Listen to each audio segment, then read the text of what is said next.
Hey everyone, you know every country has borders, right? They exist to separate nations from one another, and crossing a border can have various consequences. While some borders are quite simple looking, laid out like a straight line, there are some borders that are extremely unusual. So, we're going to take a look at the top 15 most unusual borders in the world. Number 15. San Marino, Italy. It seems pretty standard to have two countries sitting side by side with a border line running right through between them. But what about a country within a country? San Marino is an enclave in southern Europe surrounded by Italy, on the border between the regions of Emilia-Romagna and Marche, and about 6.2 miles from the Adriatic coast at Rimini. San Marino is known as being part of the Apennine mountain range with its high rolling hills and no substantial naturally flat ground. The highest point in the country, the summit of Monte Titano, is 2,457 feet above sea level. San Marino is just one of 3 countries in the world to be completely enclosed by another country, with the others being Vatican City, also enclosed by Italy, and Lesotho, enclosed by South Africa. It's the 3rd smallest country in Europe after Vatican City and Monaco, and the 5th smallest country in the world. San Marino has its own constitution and democratically elected legislature called the Grand and General Council, which calls for the election of 2 heads of state every 6 months, known as Captains Regent. These 2 heads of state serve concurrently and hold equal powers until their term expires after 6 months, with a small population of about 33,000 people. San Marino is one of the wealthiest countries in the world in terms of GDP per capita, but it's also one of the lowest human development indexes in Europe. Number 14. Netherlands-Belgium. There's a town on the border of the Netherlands and Belgium named Baarle, which is divided between the Netherlands and Belgium. On the Netherlands side of the border are a handful of distinct Belgian exclaves, and many of these Belgian exclaves have Netherlands enclaves inside them. And the craziest part is, not only are all these borders actively drawn in the town, some of which pass through restaurants and living rooms, but different laws between the 2 countries are actively enforced inside of each exclave and enclave. Yeah, it's a bit confusing. For example, there was a time when there were different laws regulating how late a restaurant could stay open in the Netherlands and in Belgium. And as a result, since many restaurants are cross-border, patrons would have to get up and move tables if they were sitting on the side of the country which closed earlier. It's an incredibly odd way of life, and there's quite literally a line drawn in the sand here. But that line also runs right through residential buildings, which can sometimes make things a little more complicated. But both governments have agreed on a solution. Those homes have 2 addresses, one for the Belgian side and one for the Netherlands side. And while this border is one of the world's strangest, the beautiful part is that citizens of both countries managed to make it work. Number 13. Dominican Republic-Haiti. The border of the Dominican Republic runs clean across the island of Hispaniola, extending from the Caribbean Sea in the south to the Atlantic Ocean in the north, and runs for about 295 miles since its creation in 1929. The island was divided by the Spanish and the French to create the 2 separate countries, but the border itself is one of the most interesting in the world because of the stark contrast of the respective countries. The border is visible from the air, with the lush forest of the Dominican Republic very obviously separated from the Haitian side, which is very much deforested. The Dominican Republic side also holds many tourist facilities and attractions on their side, while the much poorer and much less developed country of Haiti is on the other side. Seeing it can be quite sad, and is a difficult reminder of some of the adverse effects of colonialism throughout history. Visitors can quite literally see how slavery, war, overmining, and even revolution can ravage a landscape. Today, the economy of the Dominican Republic is about 10 times larger than Haiti's, which prompts many Haitians to move to the DR in hopes of more economic opportunities. Number 12. Poland, Ukraine. Most international borders are defined by a simple sign reading "Welcome to so-and-so" and a boring, unassuming customs office. Face it, it can be pretty boring sometimes, so why not spice things up a bit in a fun and artistic way? Well, that's exactly what happened at the Poland-Ukraine border at the stretch of farmland that borders the 2. In 2011, the 2 countries looked to the Polish-born artist Jaroslaw Koziara to create a piece of land art that encompassed the landscape of both sides of the border for the annual Land Art Festival, which celebrates the intersection between art and nature, and in this case, neighboring countries. Jaroslaw created a giant crop circle in the shape of a fish that symbolizes unity and friendship between Poland and Ukraine. And while the entire endeavor may seem complicated, the artist used the simplest of methods. He manifested the temporary masterpiece simply by planting various seeds into a fish-shaped pattern. But the fish is very intricate, with lines and scales and even an open eye, all of which can be seen perfectly from above. Of course, there is a long line that's the physical border running through the fish, but with both sides being relatively equal, it's a nice aesthetic touch. Number 11. China-Nepal. One of the most unusual country borders also happens to be one of the coolest in the world, running through the Tibet Autonomous Region of China and Nepal. The border is an amazing 863 miles long and cuts right through the epic Himalayan mountain range, including Mount Everest. The boundaries of this particular border have changed dramatically over time, especially when considering events like 1949's annexation of Tibet. But some of the most significant developments in recent times would be the signing of the Agreement on Maintaining Friendly Relations between the People's Republic of China and the Kingdom of Nepal in 1956, and the Sino-Nepalese Treaty of Peace and Friendship in 1960, both of which formally recognized Tibet as a part of China and confirmed the limits of the countries of China and Nepal as they're known today. It should come as no surprise that because crossing the border can be so treacherous here, it doesn't happen very often. In fact, in 2015, there was a grand total of 0 mountain climbers, and many experts said that the region's weather will only get worse, which will mean fewer climbers and travelers here year over year. Number 10. Chile-Argentina. If you pull out a map of the world, you'll notice that Chile and Argentina are divided by the Andes Mountains and serve as an epic natural border. This is a unique one, though, because both nations share a long and hard history. Both Chile and Argentina gained their respective independence from the Spanish Empire in the early 19th century, but didn't quite see eye to eye despite the shared plight. They didn't manage to agree on the newfound borders until 1881. What could have and maybe should have been the easiest treaty ever turned out to be an incredibly messy dispute. The treaty stated that the border will pass over the highest summits of the Andes, which divide the waters to the Atlantic and the Pacific Ocean accordingly. But the powers that be on both sides didn't quite realize that the mountain tops and the flow of the waters weren't really in correlation with each other. The water west of the highest summits could flow east through the mountains to the Pacific Ocean and vice versa.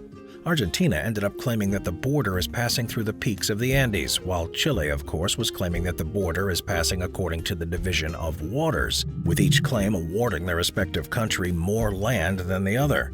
Because an agreement seemed near impossible, a neutral party was summoned to solve the dispute. It was King Edward VII of Great Britain. This gave the borders the peculiar appearance that we see today, and whether each side will ever be truly content with the deal remains a mystery. Number 9. United States-Russia. Alright, the next entry on our list may seem a bit odd because at first glance, Russia and the United States aren't anywhere near each other. But tell that to the Americans living in Alaska. If they really wanted to, an Alaskan could hop in a boat and row their way all the way to Russia. There are 2 small islands lying in the Bering Strait between the USA and Russia known as the Diomedes. The small Diomede belongs to the United States and is home to just 146 inhabitants, while Big Diomede belongs to Russia and is completely uninhabited. The distance between the two is only 2.5 miles, which makes even swimming from Russia to the United States completely possible, albeit ice cold. But things get really crazy when you get from one country to the next, because the time difference between these 2 small islands is 23 hours. It's enough to make your head spin. But that 2.5-mile distance between the 2 islands allows the citizens of the small Diomede to literally look into the future, as Big Diomede is 1 day ahead on the calendar. So for anyone who makes it to the Big Diomede, it may be a little too hard not to focus on the past, seeing as how it's right there. Number 8. Wagah Border. India and Pakistan have had a tumultuous relationship for generations now, with the Wagah Border remaining one of the most important sites for the 2 nations. Located in the Wagah Zone near Lahore City District, Pakistan, the Wagah Border plays host to one of the most unique ceremonies the world has ever seen. This border ceremony has been taking place every evening since its inception in 1959 as a mutual peace agreement. The Wagah Atari border ceremony happens right at the border gate, 2 hours before sunset each day by the Pakistan Rangers and the Indian Border Security Force. The marching ceremony known as the Silly Walk ceremony is conducted along with the Red Flag ceremony. The drill was characterized by elaborate and rapid dance-like maneuvers, with each participant raising their legs as high as possible in a unique march. It's not easy. The drill is both a symbol of the two countries' rivalry and a display of brotherhood and cooperation between the two nations. Since its inception, the Wagah Border has become an enormously popular tourist attraction, and it never fails to disappoint. In fact, the daily Wagah ceremony has become so popular that other countries have adopted it as well. Number 7. Portugal-Spain. The Portugal-Spain border has the distinction of being one of the oldest borders in the world. The current iteration is almost identical to the one created in 1297 through the Treaty of Alcañices. Also known as the Stripe, the border is 754 miles long, and it's also the longest uninterrupted border within the European Union. There are multiple ways to cross this border, with the main crossing point between Portugal and Spain being Tue Valencia, and the main international bridge concentrating half of the total international road traffic between both countries. Other important crossings are Vilarformoso, Fuentes de Honoro, Camina and Bragança to Galicia, Portalegre and Elvas to Ballados, and Castro Marim and Villarreal de Santo Antonio to Ayamonte. Bridges across the border include the Guadiana International Bridge and the Lower Guadiana International Bridge. The world's shortest international bridge, a wood structure just over 10 feet long, connects the Portuguese village of Vareza Grande with the Spanish village of El Marco. So there are clearly plenty of ways to travel between Portugal and Spain, but there's one more way that you won't find anywhere else. The Portugal-Spain border is the only border in the world with a zip line, which is between Sanlúcar de Guadiana in Spain and Alcutim in Portugal. That sounds like one hell of a fun border crossing. Number 6. Austria-Hungary, Slovakia. If you're on the Belgian-Netherlands border, then you can be in two places at the same time. If you're living on either the small or big diode, then you can look into the past, present, and future. But if you're at the Austria-Hungary-Slovakia border, then you can be in three places at once. How is this possible? Well, it's not hard at all. It all comes down to a bench. The tri-point can be found in Sobor Park, a sculpture park built after the Iron Curtain fell in 1991 to symbolize unity among those three countries.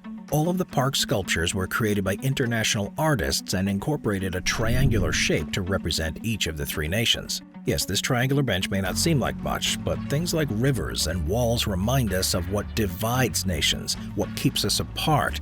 The bench at this European tri-point is a strong reminder of not only what keeps us together, but that much like the bench, borders are movable, made-up things. And this serves as an opportunity for the citizens of three nations to come together and share a meal because food is always one of the best ways to unite us all. We all may be from different places, but we all need to eat, and sharing in cuisine is one of the best forms of cultural exchange and appreciation we can ever have. Number 5. Antarctica. Does anyone live in Antarctica? Well, yes and no. It's the only continent on the planet without a permanent human population, but it is instead dotted with research facilities, all belonging to different nations. The continent is pretty harsh, which is why it's the only one of two unclaimed landmasses. Now, while multiple countries have presence here and may say they've laid claim to specific regions, they've all signed the Antarctic Treaty, which basically states that none of these claims imply any sovereignty to the claiming nations. But with that said, there's a triple overlapping region in the northwest that Chile, Argentina, and the UK all claim. And there are two double overlapping regions in the northwest, one between the UK and Argentina, and another between the UK and Chile. And then there's the southwest part of the continent, which is completely unclaimed. Antarctica is home to some of the strangest borders in the world because they all exist in a state of limbo, being honored without truly existing, a Schrodinger's cat of nations. But it gets even more difficult to comprehend because while America and Russia technically have no claims to the continent today, in reality they have the right to own any land in Antarctica they want, regardless of all the claims mentioned. So does all this make any sense? Well, the safe answer is no. Number 4. Siachen Glacier. Do glaciers have any value? Well, the Siachen Glacier does. This glacier is nestled between Pakistan and India and has caused one of the most futile border disputes in the world. Seeing as how it's a glacier, this small patch of ice is completely uninhabited and inhospitable. It's 20,000 feet high, nothing but ice and snow, and absolutely desolate. So when a post-colonial India and Pakistan were originally laying out their borders, they just decided to say that the border was defined somewhere on the glacier, but neither side wanted to send up any people to delineate it any further. It's as simple as that. This worked well for a time, but the peace didn't last long. Pakistan started issuing permits for people trying to climb the glacier, and upon hearing this, India immediately laid claim to the entire glacier and even sent a force of 300 troops to climb it and claim the cold land, just so Pakistanis couldn't climb it. Naturally, Pakistan had to respond, and so the country sent up its own troops to try to forcefully claim some of the land itself, and the result has been a constant back and forth between the nations for decades. But all of this came at a cost. Countless soldiers on both sides have died defending the Siachen Glacier, with most of them dying from the cold and extreme elevation. Number 3. Cyprus. A relatively young country, Cyprus is a tiny little island near Greece that's split into two pieces, the Republic of Cyprus, or Greek Cyprus, and Northern Cyprus, or Turkish Cyprus. But then the UK decided to go ahead and move around some pieces of the chessboard that is Cyprus again, leaving the world maps with what we see today. And boy, does it get weird. Cyprus has 4 exclaves, all in territory that belongs to the British sovereign base area of Dhekelia. Then there's the northern part, which is a refugee settlement, and the southern part, despite being located near the sea, is also an exclave because it has no territorial waters of its own, those being UK waters. It's a strange puzzle that's been carefully crafted over the years that makes sense to perhaps only the people who put those pieces together. But despite being so small and divided so strangely, Cyprus is a major tourist destination in the Mediterranean. The nation's got a great economy as well as a very high Human Development Index. Number 2. United States, Canada. The biggest land border between these two countries looks really boring when you look at a map, but upon further inspection, it's one of the more unique borders. The USA-Canada border was created in the 18th century by carving out about 20-foot wide space along the border for almost 5,500 miles.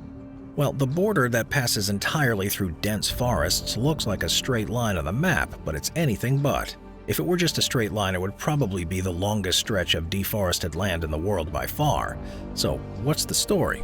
Well, in a pre-GPS era, the 49th parallel was chosen, and then when you get down to it, the line zigs and zags in many areas around mountain ranges, forests, and bodies of water. And if you're unsure of how wild the line gets, just ask the residents of Point Roberts. It's located just south of Vancouver. The town, for all intents and purposes, should be part of Canada.